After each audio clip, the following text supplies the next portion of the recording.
SQL injection in the wild. Now, a lot of people often say, is this still really a thing? Is injection still happening? Haven't we known about this for a very long time now? Surely we've got it right.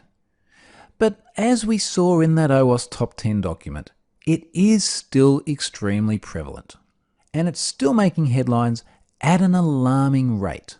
So for example, recently Drupal had a very serious SQL injection vulnerability.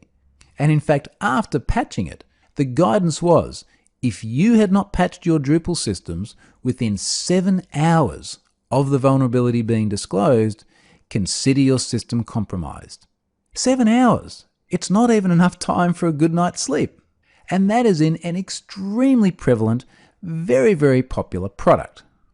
Another one we keep seeing SQL injection risks in is WordPress, and in particular in WordPress plugins.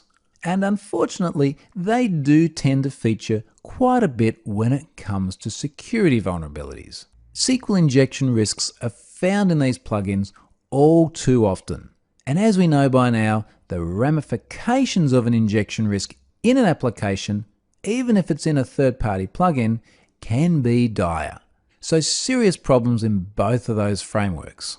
And beyond that, there are just many cases of all sorts of websites built on all sorts of technologies which are exploited by injection risks.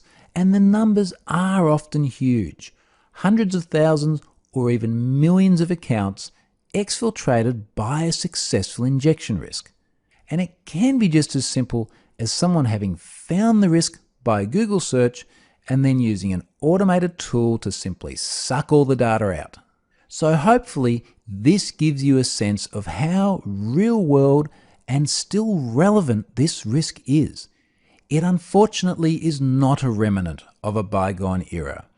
It's out there today, it's in a huge number of websites, and it's being actively exploited.